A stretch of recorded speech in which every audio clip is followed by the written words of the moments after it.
Hello everyone. So today we are going to discuss the previous year questions of bioinorganic. तो इस video में मैं almost 70 questions discuss करने वाली हूँ बायोइनऑर्गेनिक के और 2011 टू 2022 तक के हैं. अगर आपको इनमें से कोई क्वेश्चन समझना है तो आप मैसेज भी आप नीचे कमेंट कर सकते हो. I will take those questions. तो सबसे पहले क्वेश्चन जो है वो 2011 का है, जिसमें कि वो कह रहा है कि कौन लिगेंड सिस्टम बताना है विटामिन B12 में. तो इसका आंसर होगा कोरिन. तो विटामिन B12 की बात करूं तो इसमें कोबाल्ट होता है मेटल और कोरिन रिंग होती है. इसके अलावा जो रिंग होती है वो एक होती है क्लोरीन रिंग और एक होती है पोरफायरिन रिंग. क्लोरीन रिंग जो होती है वो होती है क्लोरोफिल वाले सिस्टम में, और जो पोरफायरिन रिंग होती है वो होती है हेम ग्रुप वाले सिस्टम में. बस ये आई थिंक इतना बहुत है. उसके बाद नेक्स्ट क्वेश्चन है कार्बोक्सी पेप्टाइडेज. तो इसका फंक्शन तो आप नाम से भी समझ सकते हो कि ये क्या करेगी, हाइड्रोलाइज करेगी पेप्टाइड बॉन्ड को. तो ये दो ऑप्शन तो वैसे ही कट हो गए. उसके बाद नेक्स्ट जो आता है कि कौन सा मेटल है, तो वो जिंक 2 एटम होता है. उसके बाद तो इसका स्ट्रक्चर भी आप याद कर सकते हो कि इसमें क्या होते हैं. जिंक होता है, ऑक्सीडेशन स्टेट 2 होती है, 2 हिस्टीडीन एटम होते हैं, 2 हिस्टीडीन के नाइट्रोजन अटैच होते हैं और 2 ऑक्सीजन होते हैं ग्लूटामेट के और वाटर होता है. तो ये इसका स्ट्रक्चर होता है. उसके बाद नेक्स्ट आते हैं हम कि सुपर ऑक्साइड डिसम्यूटेज में कौन से मेटल होते हैं. तो उसमें होते हैं जिंक और कॉपर, और इसमें कॉपर जो होता है वो एसेंशियल होता है. तो आप ये भी याद कर सकते हो. उसके बाद नेक्स्ट है एंटी कैंसर ड्रग कौन सी है. तो इस केस में ये आपको यहाँ पता ही होना चाहिए. इसका आंसर कैम्प्टोसिन है. उसके बाद नाइट्रोजन को जब अमोनिया में कन्वर्ट करना है तो कितने ज़्यादा, तो क्या पूछ रहे हैं वो, कितने इलेक्ट्रॉन इन्वॉल्व होंगे. तो ये रिएक्शन आपको याद रखनी है कि वैसे तो N2 जो होता है जब वो NH3 में कन्वर्ट होगा तो हमें कितना लग रहा है कि 6 हाइड्रोजन इन्वॉल्व है, बट एक्चुअल में कितने हाइड्रोजन इन्वॉल्व होते हैं, 8 हाइड्रोजन इन्वॉल्व, 8 H+ इन्वॉल्व होते हैं. तो 80 इलेक्ट्रॉन इन्वॉल्व होंगे और 16 ATP मोलिक्यूल इन्वॉल्व होते हैं. तो ये रिएक्शन होती हैं 16 ADP प्लस में 16 PI. तो ये रिएक्शन आपको याद होनी चाहिए. उसके बाद कौन सा मेटल है जो मैग्नीशियम 2+ को रिप्लेस कर सकता है, सॉरी मैंगनीज 2 को, तो वो मैग्नीशियम होगा. ये हम जब फोटोसिंथेसिस रिएक्शन पढ़ते हैं तो वहाँ पर भी ये चीज़ आती है. उसके बाद रुबरडॉक्सिन जो होता है वो कौन सा होता है, Fe1S0. तो एक Fe होता है और उसके चारों कोऑर्डिनेटेड साइड पे क्या होता है, सिस्टीन अटैच होता है. और जो सिस्टीन होता है वो क्या होता है हमारा इनऑर्गेनिक सल्फ़र नहीं होता, ऑर्गेनिक सल्फ़र होता है. तो इनऑर्गेनिक सल्फ़र यानी सल्फ़र ब्रिजेस कितने हो जाएंगे, 0.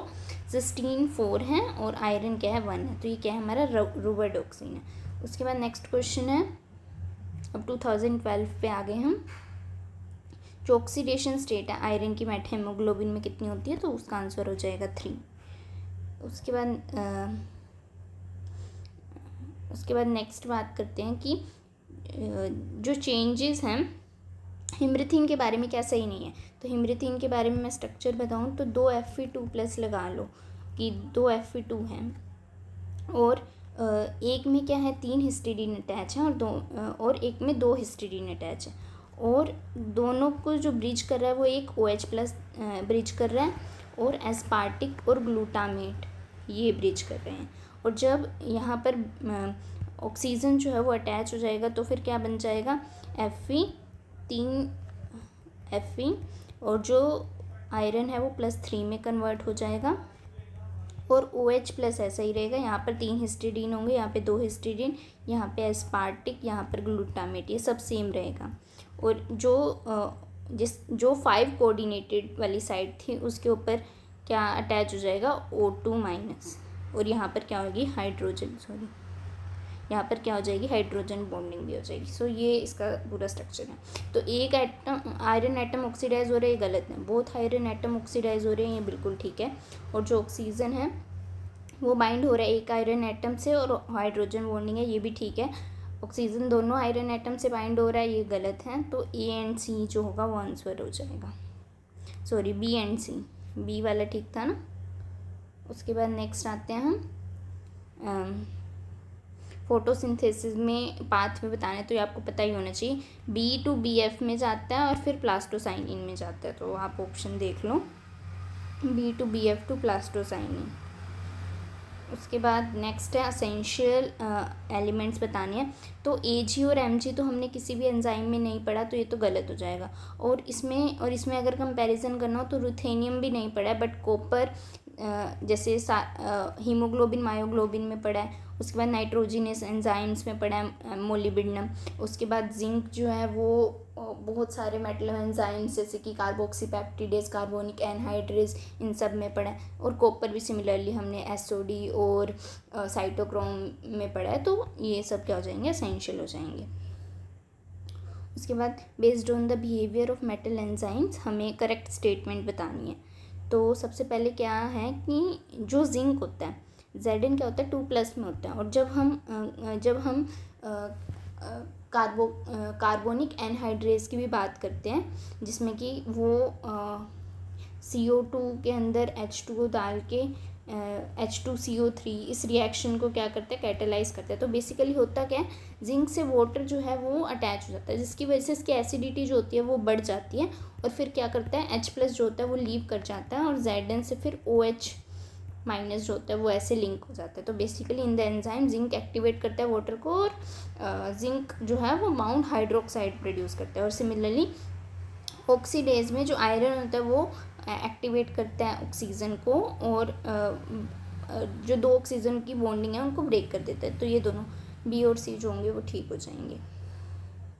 तो ये रिएक्शन भी हमने पढ़ रखे हैं। उसके बाद नेक्स्ट आते हैं हम कि जो आयरन पोरफायरिन होता है वो ऑक्सीजन ट्रांसपोर्ट करने में फेल हो जाता है और डिफ्रेंशिएट नहीं कर पाता कार्बन मोनोऑक्साइड और ऑक्सीजन में, बल्कि जो हीमोग्लोबिन होता है वो कर लेता है। तो इसका रीज़न क्या है, तो इसका रीज़न जो है वो यही है कि सबसे पहले तो जो आयरन पोरफायरिन होगा, अगर उसके ऊपर प्रोटीन चेन नहीं है तो फिर वो म्यू ऑक्सोडाइमर बना लेगा, जिसमें कि क्या होता है Fe3 ऑक्सीडेशन स्टेट में होता है परमानेंट, और उससे Fe3 बना होता है। तो यहाँ से क्या होता है कि ऑक्सीजन ट्रांसपोर्ट पॉसिबल नहीं हो पाता। तो एक ये वाली जो चीज़ है वो सही हो जाएगी। उसके बाद FeCO बॉन्ड स्ट्रेंथ होते हैं वो मच लो होती है हीमोग्लोबिन में when compare to Fe2 porphyrin. तो ये बिल्कुल गलत है। क्यों? क्योंकि बॉन्ड स्ट्रेंथ तो तभी भी ज़्यादा रहेगी, बट एक्चुअल रीज़न क्या होता है कि FeCO लीनियर होता है और FeO2 जो होता है वो बॉन्ड होता है, बेंट होता है, जिसकी वजह से क्या होता है कि जब FeO डबल बॉन्ड O जो है अगर वो बेंट लीनियर ना होके अगर वो बेंट है तो उस केस में जो प्रोटीन चेन होती है उसके साथ क्या कर लेता है, हाइड्रोजन बॉन्डिंग कर लेता है। तो ए और सी जो होगा वो करेक्ट आंसर हो जाएगा। उसके बाद नेक्स्ट क्वेश्चन जो है वो कॉपर की हमें कोऑर्डिनेशन ज्योमेट्री बतानी है प्लास्टोसाइनिन में। तो टेट्राहेड्रल होता है और इसके अंदर कौन कौन से ग्रुप अटैच होते हैं, कॉपर तो 4 ग्रुप्स होंगे। 4 में से जो 2 ग्रुप हैं वो होते हैं हिस्टिडीन, एक होता है सिस्टीन और एक होता है मिथियोनिन। तो ये याद रख सकते हो कि दोनों सल्फर वाले ग्रुप्स होंगे। उसके बाद नेक्स्ट आते हैं कि कौन सा आयरन जो है वो नाइट्रोजिनस एंजाइम में प्रेजेंट होते हैं। तो कौन से मेटल आयन, तो आयरन और मोलिबिडेनम। उसके बाद नेक्स्ट क्वेश्चन है कि तो जब हम मेटलो पोरफायरिन रिंग की बात करते हैं, हिमरिथिन की बात करते हैं, तो वहाँ पर क्या होगा, हिमरिथिन में जैसे मैंने बताया था कि एक आयरन होता है, एक पे 3 हिस्टिडीन अटैच होते हैं और एक पे 2 हिस्टिडीन, और बीच में ग्लूटामिक एस्पार्टिक, और ऊपर जो होता है वो हाइड्रोक्साइड आयन प्रेजेंट होता है। तो यहाँ पे और ये जो दोनों आयरन होते हैं वो हेक्सा कोऑर्डिनेट होते हैं, बिल्कुल गलत बात है। और जो गलत तो इनमें से इनकरेक्ट ही बताना है, तो ये इनकरेक्ट हो जाएगा। दोनों ही मेटल एक्टिव साइट में पार्टिसिपेट करते हैं, एक जो होता है वो हेक्सा कोऑर्डिनेट होता है और एक पेंटा कोऑर्डिनेट होता है, और ये मरीन इनवर्टिब्रेट्स में फाउंड होता है। तो ये सब ठीक है। उसके बाद पेशेंट्स में विल्सन डिजीज़ है, उसके पास क्या होगा, उसके पास लो लेवल होगा कॉपर स्टोरेज प्रोटीन का, जिसकी वजह से बॉडी में कॉपर की जो कॉन्सेंट्रेशन होगी वो क्या होगी, बढ़ जाएगी, एक्सेस एक्यूमुलेशन हो जाएगा। उसके बाद एक ये क्वेश्चन आ रहा है मतलब पता ही होना चाहिए कि अगर हमने ZnSO4 के हाई डोज ले लिए to cure the zinc deficiency, और लेकिन वो हाई डोज हो गया तो क्या होगा, तो उससे कॉपर, आयरन और कैल्शियम जो होगा वो कम हो जाएगा। उसके बाद एल डोपा, ये ये किसके लिए यूज़ होती है, तो ये पार्किंसन डिजीज़ के लिए काम यूज़ होती है। तो इसका मेन पॉइंट है कि मतलब ऐसा क्या है इसमें कि पार्किंसन डिजीज़ को भी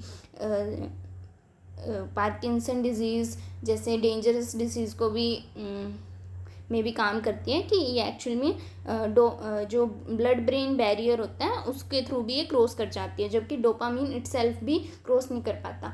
और ये डिजीज़ इतनी ज़्यादा डेंजरस इसलिए क्योंकि इसमें इंसान जो है वो भूलने लग जाता है चीज़ों को।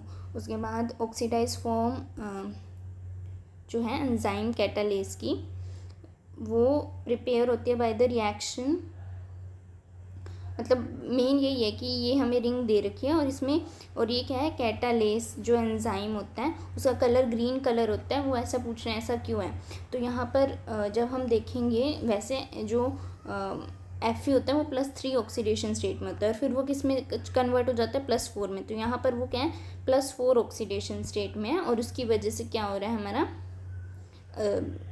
कलर जो है वो ग्रीन आ रहा है। उसके बाद नेक्स्ट है कि यही कि नाइट्रोजन फिक्सेशन में कितने इलेक्ट्रॉन्स और प्रोटॉन्स जो है वो एसोसिएटेड है, तो 8 and 8, ये हमने अभी रिएक्शन भी पढ़ी है। उसके बाद ओजोन जो होती है वो हम अपर एटमॉस्फेयर में हमें किससे प्रोटेक्ट करती है, तो रेडिएशन से ही प्रोटेक्ट करती हैं, 255 नैनोमीटर जो यूवी रेडिएशंस होती हैं। उसके बाद नेक्स्ट आता है कि जो मोलिबिडो एंजाइम जो है वो ऑक्सीडाइज भी करता है और रिड्यूस भी करता है सबस्ट्रेट को, क्यों, तो अगर सिर्फ एक स्टेबल होएगा और दूसरा स्टेबल नहीं होगा तो वो दोनों तो नहीं कर पाएगा। सिमिलरली एक फेवर होगा और दूसरा फेवर नहीं होगा तो भी वो रिडक्शन और ऑक्सीडेशन दोनों चीज़ें नहीं कर पाएगा। तो बेसिकली क्या है कि वो ट्रांसफ़र भी कर सकता है ऑक्सीजन को और वो एक्सट्रैक्ट भी कर सकता है ऑक्सीजन को। तो जो हायर ऑक्सीडेशन स्टेट में होगा वो क्या करेगा, रिड्यूस करेगा, तो फिर जब MO+6 जो है वो +4 में जाएगा तो इसका जब रिडक्शन होगा तो दूसरे को वो ऑक्सीडाइज कर देगा, तो वो ट्रांसफ़र भी कर सकता है ऑक्सीजन को और वो एब्स्ट्रैक्ट भी कर सकता है ऑक्सीजन को, तो इसका आंसर डी हो जाएगा। उसके बाद कोऑपरेटिव बाइंडिंग जो है वो ऑक्सीजन की हीमोग्लोबिन में वो क्यों है, तो हीमोग्लोबिन जो होता है उसमें 4 मोनोमर यूनिट्स होती हैं और वो प्रोटीन ब्रिजेस से कनेक्टेड होते हैं। तो और जैसे ही ऑक्सीजन जो है वो बाइंड करता है एक किसी भी आयरन एटम से, तो उसमें क्या होगा कि सबसे पहले तो आयरन का साइज़ छोटा हो जाएगा, तो एक तो डिक्रीज इन साइज़ होगा सबसे पहली चीज़, और दूसरी चीज़ क्या होगी कि जो प्रोटीन चेन्स है वो क्या हो जाएंगी, डिसोशिएट हो जाएंगी, जिसकी वजह से प्रोटीन कॉन्फर्मेशन भी चेंज हो जाएगी, तो इसका आंसर ए हो जाएगा। उसके बाद कॉन्जुगेशन का हमें ऑर्डर बताना है, तो सबसे ज़्यादा जो कॉन्जुगेशन होता है वो हीम में होता है और फिर उसके बाद होता है क्लोरोफिल में और फिर होता है कोएंजाइम B12 में। मैंने पहले बताया था कि हीम में पोरफायरिन रिंग होती है, एंजाइम B12 में कोरिन रिंग होती है और इसमें क्लोरीन रिंग होती है। तो सबसे ज़्यादा फर्स्ट, फिर थर्ड, फिर सेकंड। उसके बाद नेक्स्ट है कि कितने हिस्टिडीन अमीनो एसिड प्रेजेंट है ऑक्सीहीमोसाइनिन और ऑक्सीहिमरेथिन में। तो ऑक्सीहीमोसाइनिन जो है वो कौन सा होता है, वो कॉपर वाला होता है। तो कॉपर क्या होते हैं, +1 में होते हैं, फिर वो +2 में चेंज हो जाते हैं जब वो ऑक्सीजन से बाइंड होते हैं, बट यहाँ पर 3 हिस्टिडीन होते हैं, यहाँ पर भी 3 हिस्टिडीन होते हैं। उसके बाद नेक्स्ट जो आते हैं वो होता है हिमरेथिन, जिसमें कि क्या होता है एक Fe, दोनों Fe+2 में होते हैं और एक हेक्सा कोऑर्डिनेटेड होता है, 3 हिस्टिडीन होते हैं, इस पे 2 हिस्टिडीन होते हैं और यहाँ पर OH+ होता है और एस्पार्टिक और ग्लूटामिक एसिड होते हैं। तो यहाँ पर 3 हो जाएगा इसका और इसका हो जाएगा 3 तो आंसर आ जाएगा बी। उसके बाद नेक्स्ट आते हैं कि मरकरी के बारे में कौन सी चीज़ करेक्ट है। तो सबसे पहली चीज़ तो ये करेक्ट है कि कार्बन अनायनिक बायोमिथिलेशन होएगी तो मरकरी Hg2+ से मिथाइल मरकरी में कन्वर्ट हो जाएगा। जो मरकरी है वो सॉफ्ट है, जिसकी वजह से वो थायोल जो ग्रुप होता है सिस्टीन में, SH ग्रुप प्रेजेंट होता है सिस्टीन में, तो वो उससे बाइंड कर लेते हैं। और जो मरकरी है वो एक इंडस्ट्रियल कैटलिस्ट भी है, जो कि मीनामाटा डिज़ास्टर में, जिसकी वजह से बहुत ज़्यादा प्रॉब्लम हुई थी जापान में। तो A, B एंड C तीनों ही करेक्ट है। उसके बाद डीऑक्सी हीमोग्लोबिन और मायोग्लोबिन की बात करते हैं। तो हीमोग्लोबिन जो होता है उसमें सिग्मोइडल कर्व होता है और ये pH डिपेंडेंट होता है, और ऑक्सीजन बाइंडिंग की जब बात करते हैं, और मायोग्लोबिन में हाइपरबोलिक होता है और pH इंडिपेंडेंट होता है। तो ये ग्राफ ऐसा कुछ आता है। तो मायोग्लोबिन का जो है वो सबसे ऊपर वाला ग्राफ है, और सबसे नीचे वाला जो ग्राफ है वो होगा हीमोग्लोबिन का। और ये जो है ये एक पर्टिकुलर pH पे है, तो इसका जो pH के साथ जो है वो एक वेरिएशन है, और जितना pH ज़्यादा होगा उतनी बाइंडिंग एफिनिटी ज़्यादा होगी। उसके बाद नेक्स्ट आते हैं हम कि कोई भी, तो ये क्वेश्चन है, तो जब भी कोई मैच आए तो ऑप्शंस के थ्रू हम एलिमिनेट कर सकते हैं। जैसे फर्स्ट का ऑप्शन या ई है या एफ है। तो अगर हीमोसाइनिन की बात करें तो ये ऑक्सीजन स्टोरेज और ट्रांसपोर्ट में से ट्रांसपोर्ट करते हैं, तो यहाँ से जो ई वाले ऑप्शन है ये दोनों क्या हो गए, कट हो गए। उसके बाद सेकंड का क्या है, सी और बी में से है, सी या फिर बी में से। तो कार्बोनिक एनहाइड्रेज जो है वो क्या करता है, कन्वर्जन करता है CO2 का H2CO3 में। तो सेकंड का क्या हो गया, सी हो गया। तो ए जो होगा वो आंसर हो जाएगा। हम बाकी चेक भी कर सकते हैं। उसके बाद थर्ड का क्या कह रहे हैं, वो डी, तो साइटोक्रोम P450 ऑक्सीडेशन ही करता है, और फोर्थ का जो है वो हाइड्रोलाइज करता है कार्बन टर्मिनल पे। उसके बाद नेक्स्ट जो क्वेश्चन है एनहाइड्रेज और पेप्टाइडेज। तो एनहाइड्रेज जो है वो कन्वर्जन करेगा CO2 का, और पेप्टाइडेज हाइड्रोलाइज करेगा पेप्टाइड बॉन्ड को। उसके बाद नेक्स्ट क्वेश्चन है कि आयरन और नाइट्रोजन जो कि पोरफायरिन रिंग का है उसके बीच में बॉन्ड डिस्टेंस बताना है, तो Fe है। Fe से क्या होते हैं, हमारे जो N होते हैं पोरफायरिन रिंग के वो कनेक्टेड होते हैं, और एक पे क्या होता है, हिस्टिडीन अटैच होता है, और एक जो होते हैं वो वैकेंट साइट होती है। या तो वो वैकेंट होएगी या फिर उसके अंदर क्या आ जाएगा, ऑक्सीजन आ जाएगा। जब ऑक्सीजन आता है तो जो Fe2+ है वो किस में कन्वर्ट हो जाता है, Fe3+ में, जिसकी वजह से जो आयरन का जो साइज़ है वो क्या हो जाता है, कम हो जाता है, जिसकी वजह से जो कैविटी होती है उसमें वो कम्प्लीटली फिट हो जाता है, तो जो बॉन्ड डिस्टेंस होता है वो कम हो जाता है। तो ऑक्सी हीमोग्लोबिन में जो बॉन्ड डिस्टेंस होगा वो कम होगा। तो अब हम देख लेते हैं कि एक तो ये वाला ऑप्शन ठीक लग रहा है, इसमें इक्वल है, नहीं हो सकता, इसमें ऑक्सी में बॉन्ड डिस्टेंस बढ़ गया, ना ये हो सकता है ना ये हो सकता है, तो आंसर हो जाएगा ए। उसके बाद नेक्स्ट क्वेश्चन है हीमोसाइनिन के बारे में। तो ऑक्सी हीमोसाइनिन में 2 कॉपर यूनिट्स होती हैं। हीमोसाइनिन की बात हो रही है तो 2 कॉपर यूनिट होती हैं, और कितने इमीडाजोल यूनिट होते हैं, तो 6 जो होती है वो इमीडाजोल यूनिट्स होती हैं, तो आंसर ए हो जाएगा। उसके बाद नेक्स्ट है कि साइटोक्रोम P450 और मायोग्लोबिन का फंक्शन क्या है। तो मायोग्लोबिन का फंक्शन ऑक्सीजन स्टोरेज है, और P450 का ऑक्सीडेशन ऑफ अल्कीन है। उसके बाद नेक्स्ट आते हैं डीऑक्सी हीमोसाइनिन जो है वो क्या है। तो डीऑक्सी हीमोसाइनिन में हमने देखा था कि कॉपर होता है जो कि +1 स्टेट में होता है। सिमिलरली दूसरा कॉपर भी क्या होता है, +1 स्टेट में होता है। दोनों ही क्या होते हैं, D10 होते हैं, तो ये क्या होंगे, डायमैग्नेटिक होंगे और कलरलेस होंगे। उसके बाद O2 का जो स्ट्रेचिंग फ्रिक्वेंसी है वो 1580 होता है। तो ऑक्सी हीमोग्लोबिन में कितनी होगी, तो वो O2- सुपर ऑक्साइड फॉर्म में बाउंड होता है, तो वो 1100 के आसपास होती है। उसके बाद नेक्स्ट क्वेश्चन है कि हमें मैच करना है। तो ए का जो है वो या तो 6th होगा या 5th होगा, तो इनमें से अब हमें चूज़ करना है। तो हीमोग्लोबिन जो है वो क्या करता है, उसमें आयरन होता है और वो ऑक्सीजन ट्रांसपोर्ट करता है, तो 6th वाला होगा, 5th वाले दोनों ऑप्शन कट गए। उसके बाद बी का 1st या फिर 5th में से है, 1st या फिर 5th में से। तो साइटोक्रोम बी जो होता है उसके अंदर भी क्या होता है, आयरन ही होता है, और वो क्या करता है, इलेक्ट्रॉन कैरी करने का काम करता है। तो यहाँ से जो इसका आंसर होगा वो क्या हो जाएगा, बी का 1st यानी ए आंसर हो जाएगा। हम बाकी भी चेक कर सकते हैं। सी का क्या है, 4th कह रहा है, तो कोबाल्ट होता है और ग्रुप ट्रांसफ़र में ही हेल्प करता है, और हीमोसाइनिन जो होता है वो हमने पढ़ा है कि ऑक्सीजन ट्रांसपोर्ट करता है, और कॉपर होता है। तो आप कोई भी मतलब ऐसे चेक कर सकते हो, ऐसे इट वुड बी ईजियर। उसके बाद जब ग्लोबुलर चेन नहीं होती तो हमें पता है हीमाटीन बनता है, तो दोनों Fe3 में चले जाते हैं, तो ए आंसर हो जाएगा। उसके बाद नेक्स्ट मेडिसिनल का है ये क्वेश्चन। तो प्लेटिनम जो होता है वो कैंसर के लिए यूज़ होता है, तो सी का क्या है, फर्स्ट है, तो ये दोनों हो सकते हैं, तो ये कट हो गए। उसके बाद लिथियम जो होता है वो डिप्रेशन में काम करता है, तो डी का सेकेंड।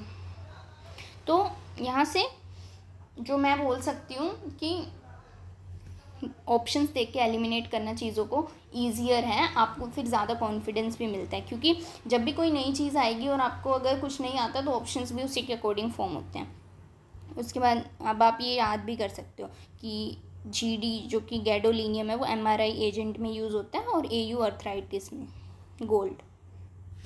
उसके बाद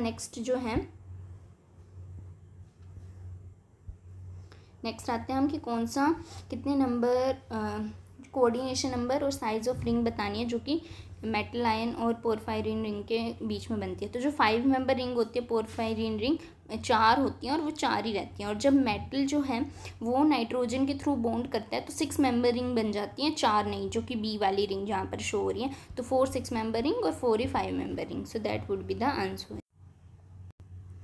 उसके बाद ये सिस प्लेटिंग जो होता है जो कि क्या है PTNH3 होल्ड वाइज Cl2 सिस।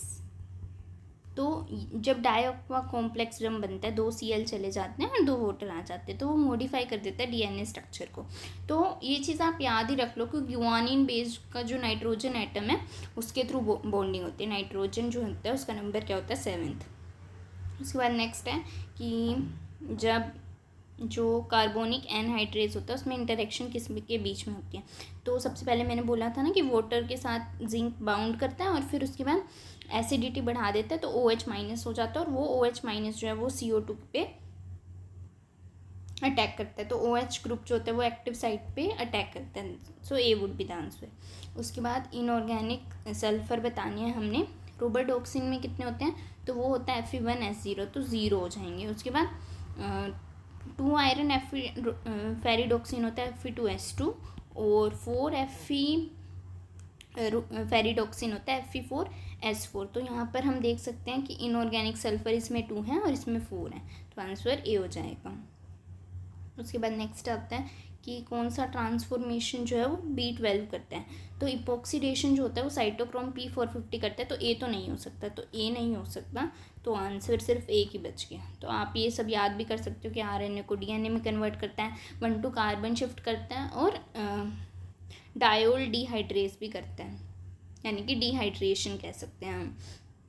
उसके बाद ये क्वेश्चन मतलब पता होना चाहिए था, मतलब बहुत सारी चीज़ें। सबसे पहले कीमोथेरेपी में तो यानी कैंसर के लिए हमने देखा था कि प्लेटिनम के जो कॉम्प्लेक्स होते हैं वो यूज़ होते हैं। तो फर्स्ट सेकंड और तो जब तो यहाँ पर तो एक बार के लिए अगर हम इसको फर्स्ट की तरफ करें तो आंसर पता लग रहा है, बट और भी हम चेक करते हैं। उसके बाद फेरिटीन जो होता है वो आपको पता होना चाहिए, ये बहुत ही सिंपल है। वो आयरन एक होता है आयरन स्टोरेज और एक होता है आयरन ट्रांसफ़र करने के लिए ट्रांसफेरिन होता है, और ये क्या होता है स्टोरेज करता है, तो इसका क्या हो जाएगा 5th हो जाएगा। उसके बाद प्लास्टोसाइनिन जो होता है ये भी आपको पता होना चाहिए, ये क्या करता है इलेक्ट्रॉन ट्रांसफ़र रिएजेंट होता है। उसके बाद ये अब आप ये याद कर सकते हो क्योंकि इसके अकॉर्डिंग ये 3 तो मैच हो गए हैं। ये मेटलोथायोनीज जो होता है ये मुझे नहीं पता था पर्सनली, तो ये क्या होता है, ये एक सिस्टीन रिच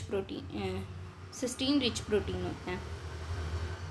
सॉरी यहाँ पर थोड़ा सा ऑप्शन गलत है, तो ये सिस्टीन रिच आएगा, यहाँ पर ऑप्शन मैंने शायद टाइपिंग मिस्टेक है। Okay, now the next is अब यहाँ पर भी हमें क्या करना है, मैच करना है। तो फर्स्ट जो कि हेम है ये 3rd हो सकता है 5th हो सकता है। तो 3rd क्या है कि जिसमें पाई टू पाई स्टार ट्रांजिशन है, और 5th क्या है कि टेट्रागोनल कॉम्प्रेशन है, तो इसका तो पक्का 3rd ही होगा। तो ये कट हो गया। उसके बाद सेकंड का फर्स्ट सब में सेम है। उसके बाद थर्ड वाला क्या है, डिफरेंट है। तो MN जो होता है ये D5 सिस्टम होता है, तो इसका क्या होता है कि D ट्रांजिशन क्या होते हैं, वो फॉरबिडन होते हैं। तो इसका जो आंसर आ जाएगा वो आ जाएगा B। और जो क्रोमियम होता है वो क्या होता है, D4 सिस्टम होता है, तो Z आउट हो जाएगा, तो टेट्रागोनल इलोंगेशन। उसके बाद रामन स्ट्रेचिंग बतानी है हिमरेथिन और हीमोग्लोबिन में। तो हीमोग्लोबिन में होता है O2 माइनस यानी कि सुपर ऑक्साइड, और हिमरेथिन में होता है पर ऑक्साइड O2 2 माइनस। तो यहाँ पर ज़्यादा होगी 1100 और यहाँ पर कम होगी 850। उसके बाद इन वीवो जब रिएक्शन होती है और एक्सेस ऑक्सीजन होगा और फ्री हेम भी होगा, फ्री मतलब कि प्रोटीन चेन नहीं है, तो क्या बनेगा, हीमाटीन ही बनेगा। उसके बाद नेक्स्ट क्वेश्चन जो है उसमें वही मेटलोथायोनीज के बारे में आ गए। तो आप देख रहे हो कि पिछली बार उन्होंने एक ऑप्शन में दिया और फिर नेक्स्ट पेपर में उन्होंने एक पूरा क्वेश्चन उस पर बना दिया। तो इसमें 30% सिस्टीन रेसिड्यू होते हैं, ये बिल्कुल सही बात है। और मतलब सिस्टीन यानी SH वाला ग्रुप है, तो फिर ये सॉफ्ट मेटल से भी बाउंड कर जाएगा और इलेक्ट्रॉन ट्रांसफर रिएजेंट में है, या फिर लो मोलिकुलर वेट प्रोटीन है। तो इसका C गलत है और D ठीक है। तो A और A B एंड D ये सब ये क्या हो जाएगा, ठीक हो जाएगा। उसके बाद डीऑक्सी हिमरेथिन और डीऑक्सी हीमोसाइन, उनके बारे में अब हमें बताना है। तो यहाँ पर आई थिंक इन ऑप्शंस में कुछ प्रॉब्लम है, क्योंकि मेरे अकॉर्डिंग जो ये कह रहे हैं कि A B और D ठीक कह रहे हैं। तो ये क्या है कि इन्वॉल्व होता है ऑक्सीजन ट्रांसपोर्ट में, ये बिल्कुल ठीक है।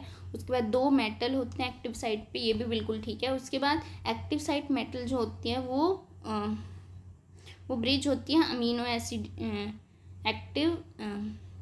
एक्टिव साइट मेटल सेंटर जो होते हैं वो अमीनो एसिड रेसिड्यू से बाइंड होते हैं।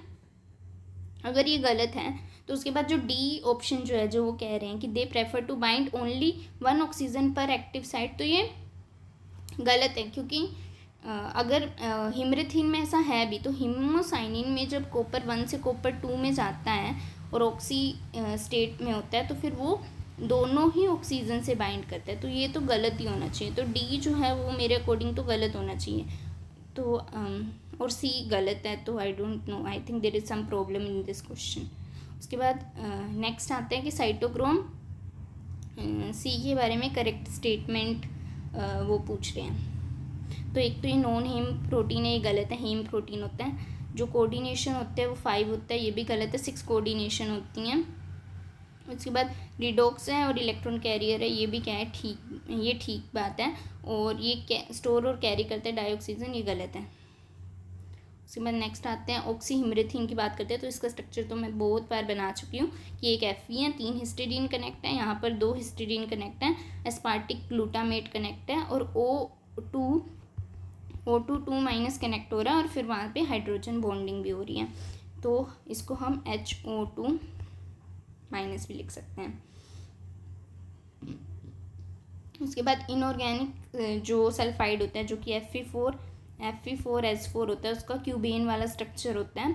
और उसमें वो क्या पूछ रहे हैं, कितने नंबर ऑफ इनऑर्गेनिक सल्फाइड्स हैं। तो इनऑर्गेनिक सल्फाइड्स कितने हैं, 4 हैं। और ये इनऑर्गेनिक सल्फाइड हम कैसे चेक कर सकते हैं, जब हम एसिड से वॉश करते हैं तो H2S की फॉर्म में वो क्या होते हैं, रिलीज होते हैं।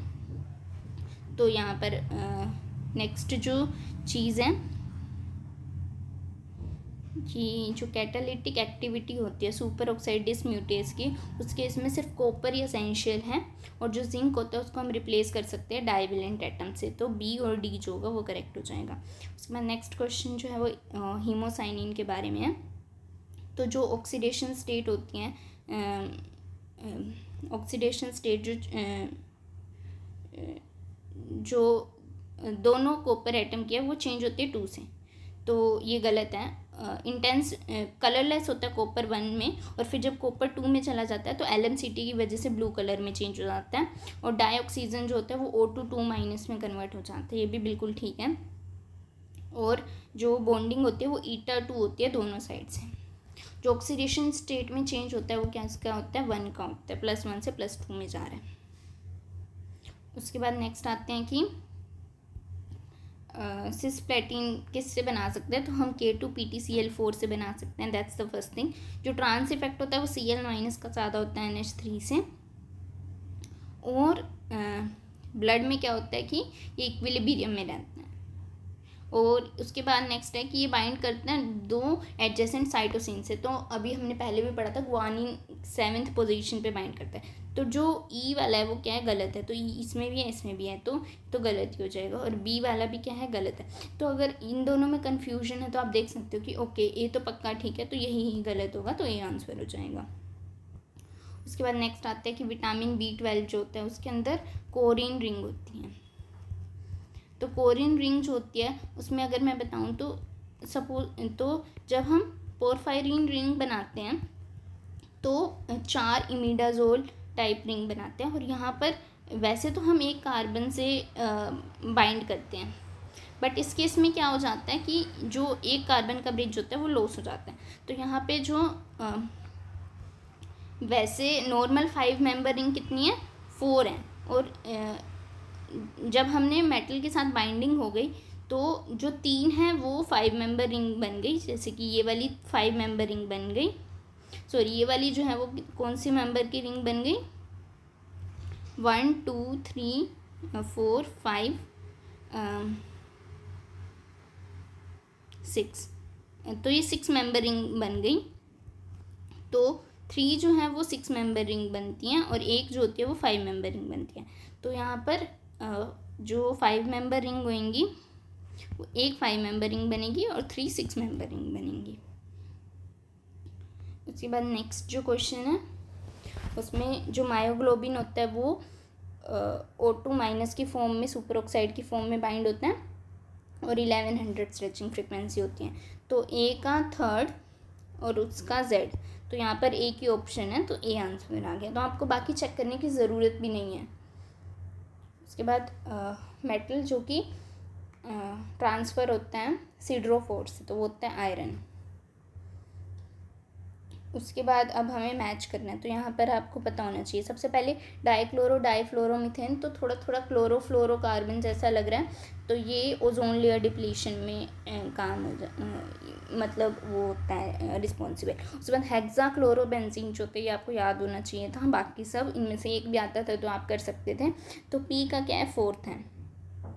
उसके बाद यहाँ पर जब हम देखेंगे तो हेक्साक्लोरो जो मीथेन होता है वो होता है इंसेक्टिसाइड, और सल्फोडायाजीन होता है एंटीबैक्टीरियल, और कोर्टिसोन होता है एंटी इन्फ्लामेटरी। तो इसका आंसर डी हो जाएगा।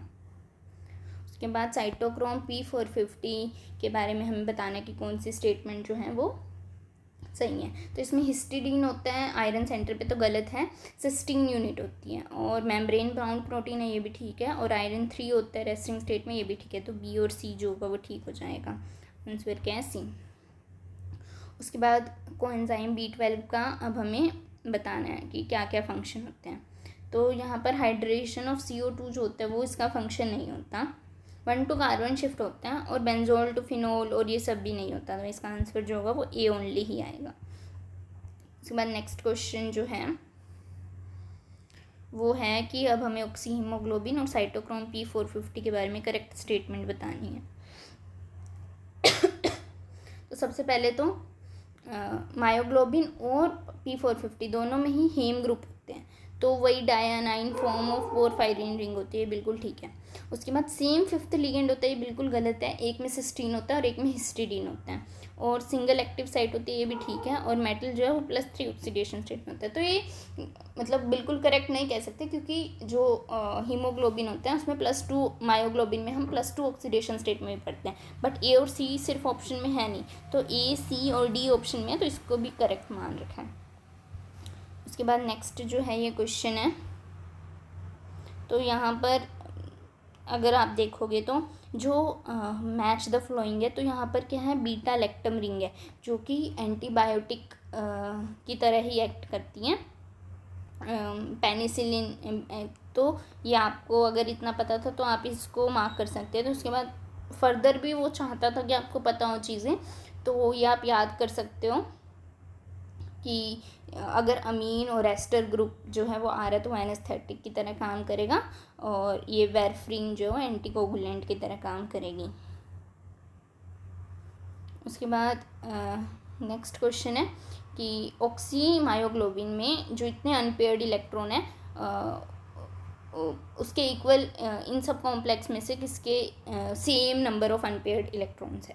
तो ऑक्सी मायोग्लोबिन जो होता है उसमें क्या होता है, Fe+3 ऑक्सीडेशन स्टेट में होता है और लो स्पिन होता है, तो D5 में, तो ये एक अनपेयर्ड इलेक्ट्रॉन हम इसका काउंट करते हैं। वैसे तो एंटी फेरोमैग्नेटिक कपलिंग होने की वजह से हम बता देते हैं कि ये सारी इनएक्टिव है, बट एक अनपेयर्ड इलेक्ट्रॉन है। तो यहाँ पर अगर हम देखें तो आयरन क्या +3 ऑक्सीडेशन स्टेट में है, लेकिन O के साथ ही क्या करेगा, हाई स्पिन की तरह ही एक्ट करेगा, तो नंबर ऑफ अनपेयर्ड इलेक्ट्रॉन जो होंगे वो ज़्यादा आएंगे। यहाँ पर Fe+3 है और लो स्पिन है, तो एक तो ये आंसर हो जाएगा। उसके बाद NiCl4 - ये क्या होगा, टेट्राहेड्रल होगा, और D8 है तो ये भी, इसमें भी ज़्यादा ही होंगे नंबर ऑफ अनपेयर्ड इलेक्ट्रॉन। मतलब कॉपर की बात करते हैं तो ये क्या है, टेट्राहेड्रल है, बट ये क्या है, D9 है। तो यहाँ पर अगर हम बात करेंगे तो एक ही अनपेयर्ड इलेक्ट्रॉन आएगा, तो B और D जो होगा वो आंसर हो जाएगा। उसके बाद नेक्स्ट क्वेश्चन, अब इस क्वेश्चन में मोलिबिडनम, ज़ैंथीन ऑक्सीडाइज और uric acid, C second X सिर्फ एक में ही है, तो आंसर क्या हो जाएगा, A। हमें और कुछ चेक भी नहीं करना पड़ा, बट हम चेक कर सकते हैं। जैसे जिंक का कार्बोनिक एनहाइड्रेज होता है जो कि कार्बोनिक एसिड के टाइम कन्वर्शन में हेल्प करता है। और यहाँ से फिर अगर हमें ये नहीं भी पता था कि निकल जो होता है वो कोएंजाइम F450 में होता है, जो कि कैटालाइज करता है release of methane, final step of methanogenesis में, तो ये भी हमें पता लग गया। उसके बाद नेक्स्ट है कि कौन से कैंसरस कीमोथेरेपी में यूज़ होते हैं, तो ये तीनों यूज़ होते हैं। एक तो प्लैटिनम वाला ही है, ठीक है, तो ये तो बहुत ईजी है फाइंड करना। उसके बाद ये भी जो है वो डिफरेंट तरीके से कैंसरस सेल पे ही अटैक कर रहे हैं और उनकी फंक्शनिंग को बेसिकली स्टॉप कर रहे हैं। उसके बाद नेक्स्ट क्वेश्चन है कि जो बाइंडिंग होती है ऑक्सीजन की मायोग्लोबिन के साथ, तो वो जो होती है, कौन सा मॉलिक्यूलर ऑर्बिटल जो होता है वो ऑक्सीजन और Fe का इन्वॉल्व होता है। तो Fe में हमने क्या देखा था कि ऐसे कुछ स्ट्रक्चर होता है और यहाँ पर हिस्टिडीन होता है और एक वैकेंट साइट होती है और यहाँ पर क्या आता है, ऑक्सीजन आता है। तो यहाँ पर देख के लग रहा है कि XY प्लेन है और DZ² से ही जब जब मेटल का इन्वॉल्व होगा तो सिग्मा बॉन्डिंग होगी, तो ये DZ² हो जाएगा। और जो ऑक्सीजन होता है अगर उसकी बॉन्डिंग की बात करेंगे तो वहाँ π* में क्या होता है कि उसका होमो होता है, तो वो इंटरेक्ट करेगा, तो इसका आंसर A हो जाएगा। उसके बाद नेक्स्ट लास्ट क्वेश्चन जो है वो साइटोक्रोम P450 में जब हमारा जो पोरफायरिन रिंग होता है उसमें +4 चार्ज के साथ डबल बॉन्ड O ये फॉर्म होता है जब हमारा, तो बेसिकली Fe+3 में होगा और उससे OOH ऐसा बॉन्ड होगा और उसके बाद क्या होगा, Fe डबल बॉन्ड O ऐसा कुछ फॉर्म होगा, ये +4 में। तो ये किस मैकेनिज्म के थ्रू फॉर्म होगा, तो बेसिकली यहाँ पे हेट्रोलिटिक ऑक्सीजन क्लीवेज होती है जिससे कि हमारा ये कंपाउंड जो है वो फॉर्म होते हैं। तो ये आपको पता होना चाहिए, आप मैकेनिज्म देख सकते हैं। तो थैंक यू सो मच इस वीडियो को लास्ट तक देखने के लिए। अगर आपको इस वीडियो में कोई भी क्वेश्चन में डाउट है तो आप नीचे कमेंट सेक्शन में बता सकते हो। And thank you for watching, do like, share and subscribe to our channel.